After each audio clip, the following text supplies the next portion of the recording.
जय जिनेन्द्र। जय जिनेन्द्र। आज का लेक्चर शुरू करेंगे। 13वां शतक और उसमें 10 उद्देशक है। उसमें से पहला उद्देशक हम करेंगे। शतक है 13वां। पृथ्वी पहला उद्देशक है, उसका नाम है पृथ्वी। पृथ्वी पृथ्वी का मतलब ही ये होता है कि जमीन, बराबर। पृथ्वी काय, देखिए पृथ्वी नाम भी ऐसे ही पड़े, पृथ्वी काय से बनी हुई वस्तु, इसलिए उसका नाम पड़ा है पृथ्वी। तो 7 नरक पृथ्वी की बात है यहाँ पे। 7 नरक पृथ्वी में उत्पन्न होने वाले और मरने वाले और उसी स्थान में स्थित जीवों के बारे में ये पृथ्वी अ, हमारे उद्देशक के अंदर हम पृथ्वी के बारे में जानेंगे। फिर इसी शतक में दूसरा उद्देशक आएगा देव। तो चारों जाति के देव, देव में भी 4 जाति है, चारों जाति के देवों की उत्पत्ति इसमें देखी जाएगी। तीसरा उद्देशक है अनंतर अनंतर आहार, नैर्कियों के अनंतर आहार के विषय में यहाँ कथन किया हुआ है। चौथा फिर से है पृथ्वी। तो ये जो पृथ्वी है उसमें नरक वासों के विस्तार की तरतमता, क्योंकि नरकवास जो पृथ्वी 7 नार की है वो कहाँ तक विस्तृत है और उसके मामले में यहाँ डिटेल हमको जानकारी मिलेगी। उसके बाद 5वां जो उद्देशक है वो है आहार, आहारक विषयक नारक के आहार विषयक, बराबर। और उसके बाद उपवा यानी कि उपपात। उपपात, वहां जीवों का उपपात होता है, जन्म नहीं होता। देव और नरक में जीवों का उपपात होता है। तो प्रारंभ में नारकियों के अंदर अनंतर या अंतर वाइज कितना अंतर पड़ता है या अनंतर एक के बाद एक निरंतर कैसे उत्पत्ति होती है। उसके बाद है भाषा। तो भाषा आ गया, ये लैंग्वेज भाषा की बात है। कर्म तो कर्म प्रकृति विषयक। उसके बाद 9वां है अणगार। तो अणगार यानी कि अणगार की वैक्रिय शक्ति, बराबर, साधु की वैक्रिय शक्ति का निरूपण किया है। और समुद्घात, तो छाद्मस्थिक समुद्घात का निरूपण होने से ये 10वें उद्देशक का नाम है समुद्घात। तो ये 10 उद्देशक हम करेंगे 13वें शतक में। तो सबसे पहला है नरक पृथ्वी। प्रभु को गौतम स्वामी ने राजगुरु नगर में ये प्रश्न पूछा कि हे प्रभु, नरक पृथ्वी कितनी है? परमात्मा ने जवाब दिया है 7 है, धम्मा, वंशा, शैला, और ये उसके गोत्र है। तो 7 नरक पृथ्वी और 7 गोत्र, परमात्मा ने इसका जवाब दिया। और ये कितने उसमें दूसरा प्रश्न पूछा कि पृथ्वी तो 7 है, लेकिन नरकावास कितने हैं? तो उसमें प्रभु ने जवाब दिया है कि प्रथम जो रत्न प्रभा है उसी में 30 लाख नरकावास। नरकावास यानी जहां पर नरक रहते हैं। पृथ्वी तो एक ही रत्न प्रभा, लेकिन अंदर 30 लाख नरकावास है। क्या वो नरकावास संख्यात योजन विस्तृत है और असंख्यात योजन भी विस्तृत है? कुछ नरकावास संख्यात योजन, कुछ असंख्यात योजन। 30 लाख नरकावासों में से संख्यात योजन विस्तृत नरकावास में, मतलब जो संख्यात योजन उसकी बात की है, एक समय में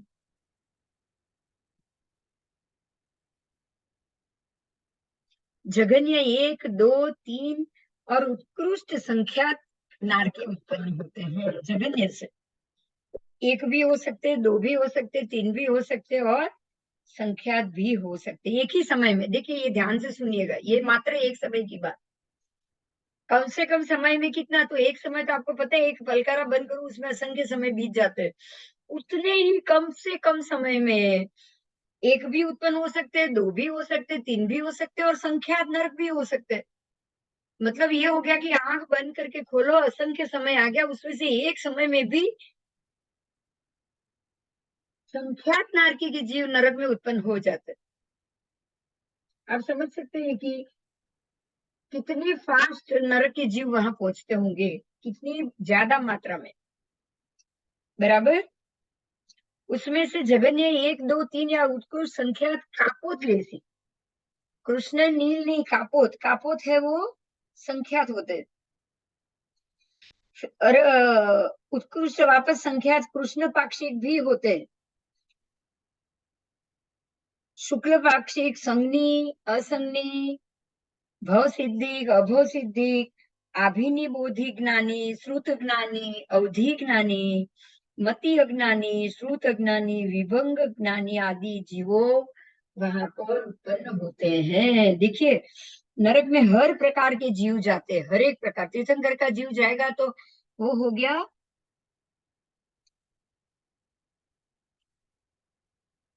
अभिनिबोधि ज्ञानी, हो गया ना। आज श्रेणिक राजा गए हैं, तीर्थंकर नाम कर्म बांधा हुआ, यहाँ से निकलने के बाद सीधे वो तीर्थंकर बनने वाले, तो ज्ञान सहित ही गए कि नहीं, बोलो।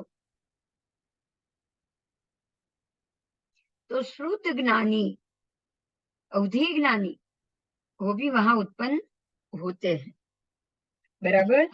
उसके बाद है चक्षु दर्शनी। चक्षु दर्शनी वहां उत्पन्न नहीं होते हैं। जिनको चक्षु दर्शन हो गया है वो वहां उत्पन्न नहीं होते। जगन्य से एक, दो, तीन और उत्कृष्ट से संख्यात चक्षुदर्शनी, अचक्षुदर्शनी, अचक्षुदर्शनी संख्यात जीव उत्पन्न हो सकते हैं, बराबर।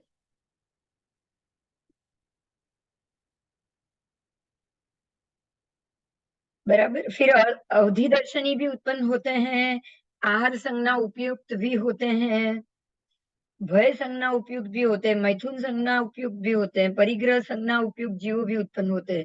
स्त्री वेदी उत्पन्न नहीं होते हैं।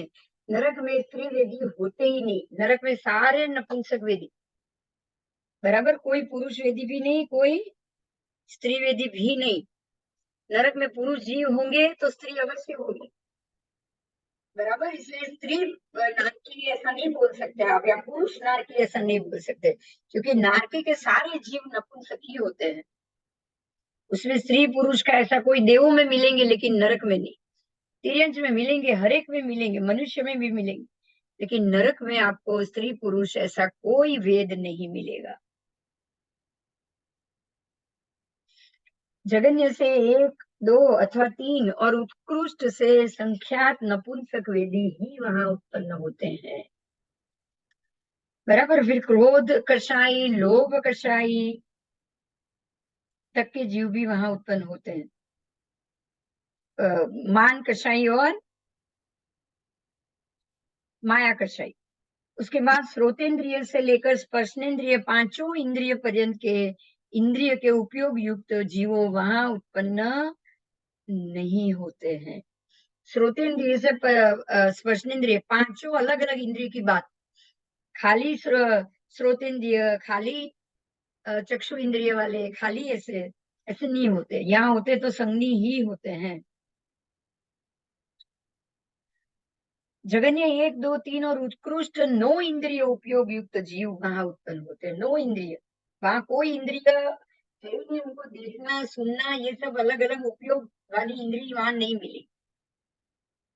उनको जो भी उपयोग करना है वो अपने अवधि ज्ञान, अवधि दर्शन का ही उपयोग करेंगे, बराबर। एक मिनट, हाँ। हेलो, हेलो,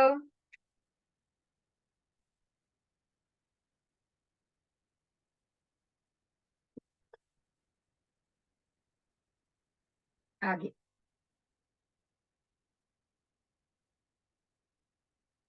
मन योगी और वचन योगी वहां उत्पन्न नहीं होते, मात्र मनोयोगी नहीं, मात्र वचन योगी नहीं। जघन्य एक, दो, तीन उत्कृष्ट काय योगी, संख्यात काय योगी उत्पन्न होते हैं। जो भी उत्पन्न होते हैं सारे के सारे काय योगी। देखिए, यहाँ एक बहुत इंपॉर्टेंट मुद्दा है, मन योगी वचन योगी वहां नहीं मिलेंगे। नारकी के जीव कोई भी शब्द बोल नहीं सकते, नारकी के जीव मन से अपनी कोई भी इच्छा प्रदर्शित नहीं कर सकते। हेलो, हाँ बोलो। हाँ बोलो चिराग भाई, बोलो बोलो, केम छो? हाँ एकदम सरस, बोलो बोलो। हाँ मुंबई छू। हाँ हाँ, आओ आओ आओ, पधार। हाँ हाँ, आओ।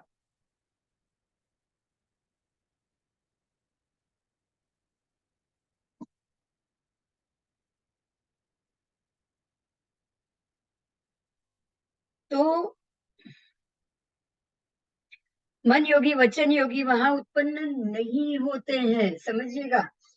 मात्र काय योगी, अगर वो कुछ सोचे और अपने कर्म खपा सके, वहां पॉसिबल नहीं है। बराबर, वो कुछ अपने ध्यान में रह सके, वो स्पेशल अपने अपना मन किसी शुभ पुद्गलों में या उसके ध्यान में लगा सके, वो भी पॉसिबल नहीं है। वचन योगी भी नहीं है, वो किसी से एक दूसरे से बात कर सके, बोल सके, ऐसा भी संबंध नहीं हो सकता उन लोगों के बीच में। ठीक है, इसलिए ऐसा कहा गया है कि मन योगी और वचन योगी नारकी में उत्पन्न नहीं होते हैं।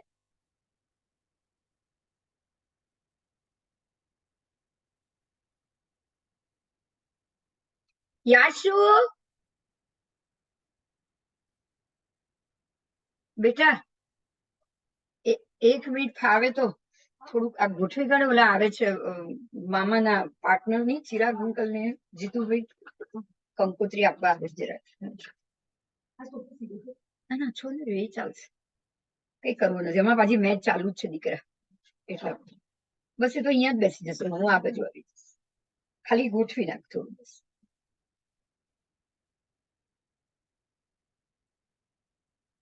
आगे। इसलिए मन योगी वचन योगी यहाँ उत्पन्न नहीं हो सकते। मात्र काय योगी, काय का ही उनका योग होता है, काय से ही उनको पाप चढ़ता है। यही बात है, देखिए फिर से इस बात को समझिए कि नरक के जीव नए कर्म नहीं बांधते हैं, यही कारण है नया पुण्य भी नहीं बांध सकते, नया पाप भी नहीं बांध सकते, क्योंकि वहां उनका मन योग और वचन योग उनका बंद होता है। मन से पाप अधिक सोचे और नरक में ही अधिक पाप बांधे तो नरक नारकी मर के तुरंत नारकी में जा सकता है, मगर ऐसा नहीं होता है। अब आप समझ सकते हो, जब मन योग नहीं लगेगा, वचन योग नहीं लगेगा, तो आयुष्य का बंध होगा क्या, बताओ? होगा?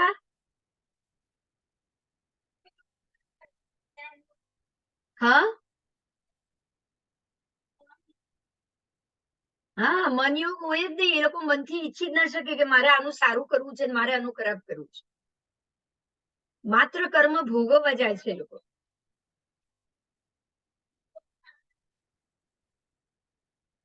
એ તો એ પોતાની ઈચ્છાથી નહીં, એ માત્ર પૂર્વ કર્મના આધીન, માત્ર પૂર્વ કર્મના આધીન। પૂર્વ કર્મ જેવો ઉદયમાં આવે કે લાવ આને આને મને, કારણ કે અવધિ દર્શન છે ને, અવધિ દર્શન છે, બરાબર, એટલે આ મારો પૂર્વજન્મનો શત્રુ છે એટલી ખબર પડે બસ।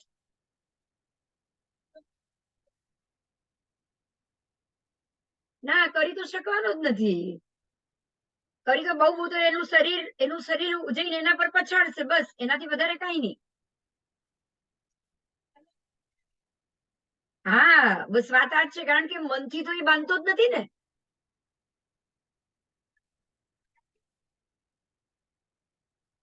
શું?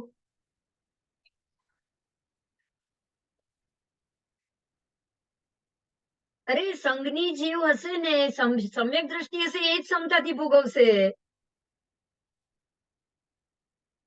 ના ના, મતલબ ખરો ને, જો સમ્યક દ્રષ્ટિને તો વિચાર, જો અવધિ દર્શન તો એને બી થવાનું, સમ્યક દ્રષ્ટિને બી થવાનું, જો અવધિ દર્શન રાવણને પણ થવાનું અને અવધિ દર્શન લક્ષ્મણને પણ થવાનું, પણ રાવણ શું કરશે?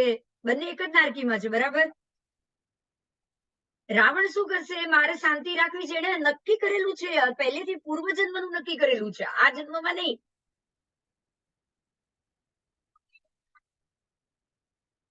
ફાયદો એટલે શું? જો નવું તો કર્મ તમારું કાય યોગ થી જે પણ કરી રહ્યા છો, એ કાય યોગ થી કાય યોગ નું તો અમુક તો કર્મ તો બંધાશે જ ને એ લોકોને, કે સાવ છૂટી તો શકવાના નથી। મારી કાયા થકી, જો આપણા પૂતગલ ઓસરાવાનું કેમ કીધું, હું કાયા છોડીને આવી છું, એનાથી જે જે નુકસાન છે એ તો મને ચડવાનું કે નહીં? એટલે કાયાથી પણ પાપ તો ચડે જ છે ને, પણ મન એ વચ્ચે મતલબ આપણે તો જો પેલું તંદુરી મત્સ્ય તો ખાલી વિચારીને પણ પાપ બાંધી રહ્યું છે, અઢળક સાતમી નારકી બાંધે છે, માત્ર વિચારીને, હજી કરતો તો કશું જ નથી। મારું ચાલે તો હું આ બધાને મારી નાખું, બરાબર? હા તો એ તો સાતમી નરકી બાંધીને ને વિચારીને. આ લોકોને તો વિચારથી તો કોઈ પાપ બંધાવવાનું જ નથી. વિચારીને નથી બંધાવવાનું. હા હા પાપ એટલે તો નારકી મરીને નારકીમાં જતો નથી ભાઈ. નારકી મરીને નારકી કેમ ના થાય, દેવ મરીને દેવ કેમ ના થાય, વિચાર. કારણ કે નથી ખબર ભાઈ, તો વાત આ બધા શબ્દો આપણે વાંચતા નથી એટલે બેન, બીજું કઈ નહીં.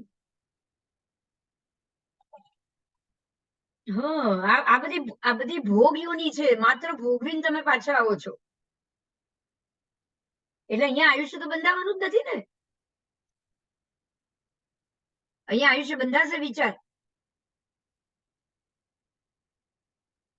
બંધાશે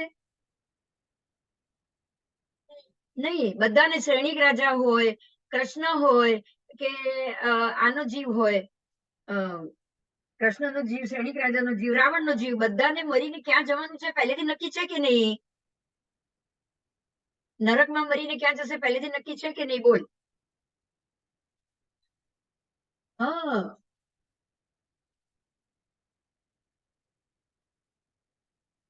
સમજાયું? હા એટલે મનોયોગી ને વચન યોગી અહીંયા ઉત્પન્ન જ નથી થતા. અહીંયા માત્ર કાય યોગી ઉત્પન્ન થાય છે, કારણ કે એને કાયાથી સહન કરવાનું છે, બસ.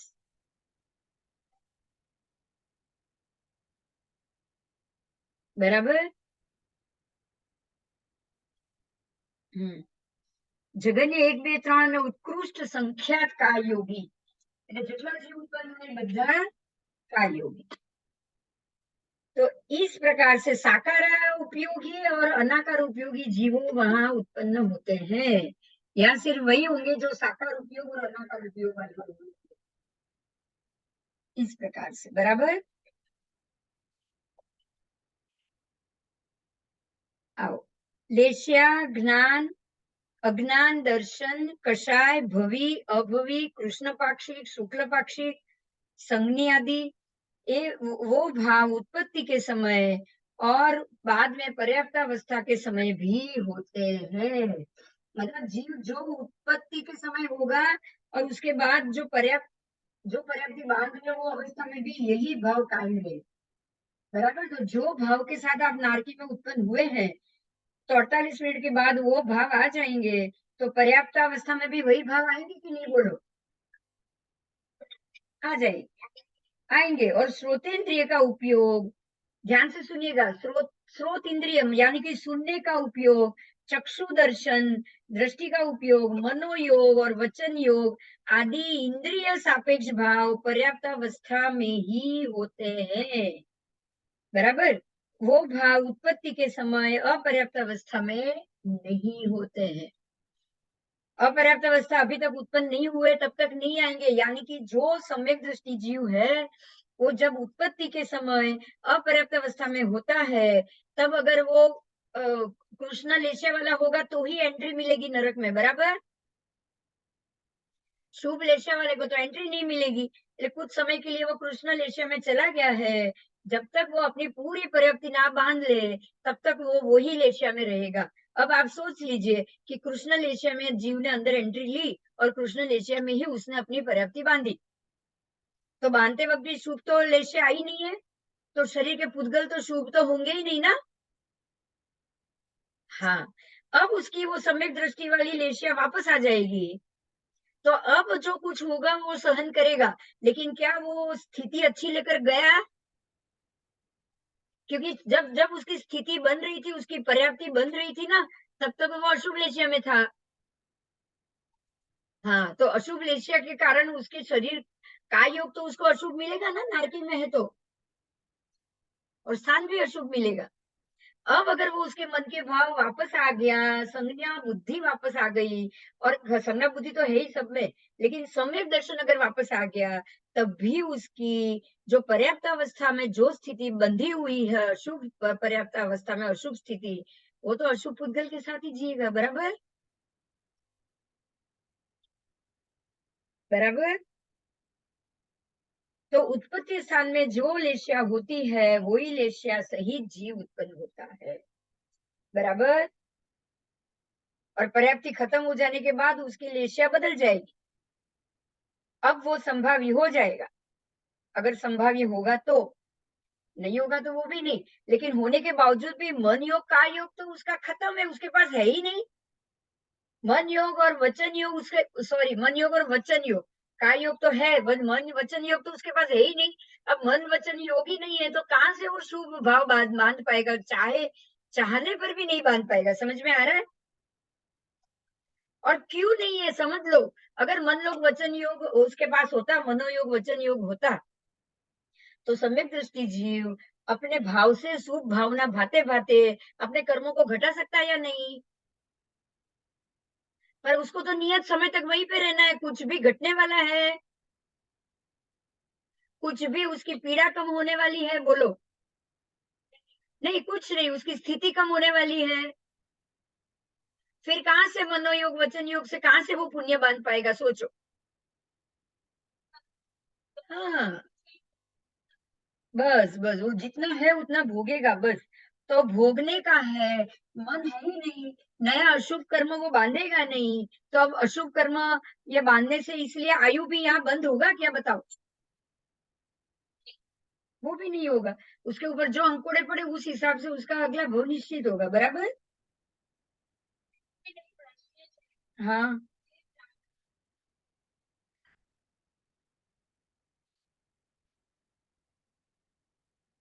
રાવણ નથી કરતો, લક્ષ્મણ કરે છે.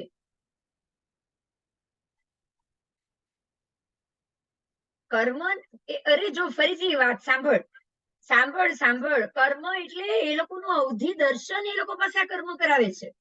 એનામાં સમ્યક દર્શન નથી.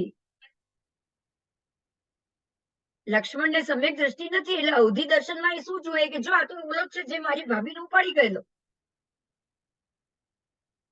એને આ જ દેખાવાનું, એને બીજું કશું દેખાવાનું જ નથી. એને અવધિ દર્શનમાં ના, મનોયોગ તો પહેલા બોલી ગઈ તું, હમણાં આવી. મનોયોગ ને વચનયોગ તો હોતા જ નથી નરકમાં. ખાલી દેખાય બસ, સમજાય કશું જ નહીં. હવે જો સમજ બરાબર, તને ખાલી દેખાય છે કે આણે મારી આ વસ્તુ ચોરી, તને સમજાતું કશું જ નથી. તું કઈ વિચારી નથી શકતી એને કેમ ચોરી, શું થયું, એને આવું કેમ કરેલું, હું જોઉં. સમજાયું? હા, એ તો એ કરી જ નથી શકવાનું. એટલે નારકીમાં રહેલો જીવ જો સમ્યક દ્રષ્ટિ નથી તો એને એની પાસે બે જ વસ્તુ છે, ક્રોધ અને કશાય, લોભ. આ મારું હતું, એને લઈ લીધું. સમજાયું? ખાલી ક્રોધ અને લોભ એ લોકો પાસે વધારે હોય. અને જો સમ્યક દર્શન હોય તો મારે ખાલી શાંતિ રાખવાની છે, એટલી જ ખબર, બાકી કઈ નહીં.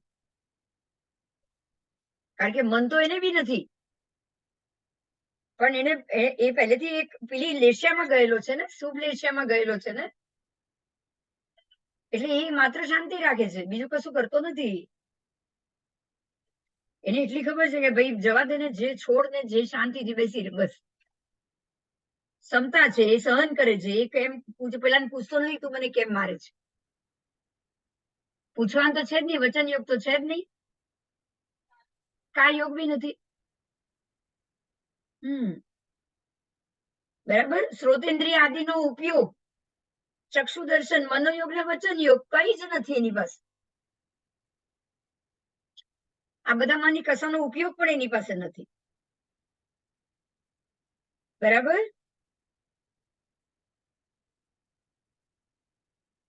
इंद्रिय सापेक्ष भाव पर्याप्त अवस्था में होते हैं, अपर्याप्त अवस्था में नहीं. आओ, लेशिया की बात है. एक कापोत लेशिया ही होती है रत्न प्रवाह में. रत्न प्रवाह में कृष्णादि अन्य लेशिया नहीं है. इसीलिए कापोत लेशिया के लिए या कृष्ण पाक्षिक शुक्ल पाक्षिक भी कहा गया है. कृष्ण पाक्षिक शुक्ल पाक्षिक. जो जीव संसार परिभ्रमण का काल अर्ध पुद्गल परावर्तन से थोड़ा न्यून है, अगर जीव का संसार परिभ्रमण अर्ध पुद्गल परावर्तन से कम हो तो वो शुक्ल पाक्षिक हो गया. उस जीव का संसार परिभ्रमण काल उससे अधिक हुआ तो वो कृष्ण पाक्षिक हुआ। देखिए ये बहुत इजी बता दिया। कृष्ण पाक्षिक का मतलब ये सम्यक दृष्टि नहीं है, और शुक्ल पाक्षिक का मतलब अब इसका संसार परिभ्रमण अर्धपुद्गल से कम ही है। अर्धपुद्गल से कम किसका हो सकता है, सोचो किसका हो सकता है?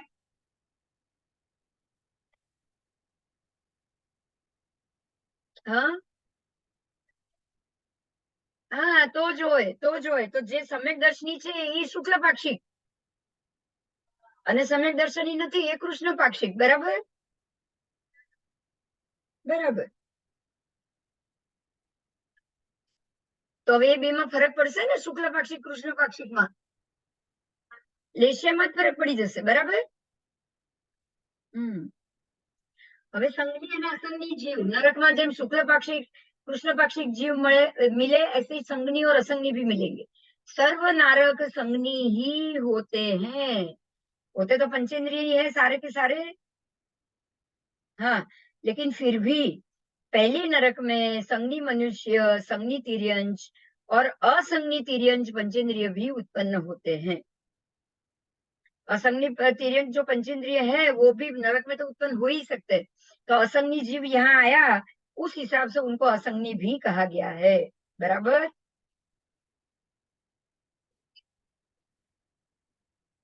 શરીરની અસંગની જીવની વાત છે. પંચેન્દ્રિય બધા વૈકલ્ય શરીર વાળા જ હોય નારક તો, પણ એમાં અસંગની પણ હોય ને.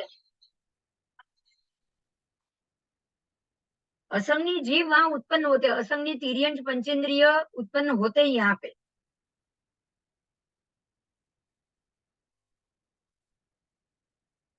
ના એ તો સમૂર્જીવ, અસંગની અલગ જ છે. આવો આવો, હવે 10 મિનિટ રહીને, હા 10 મિનિટનું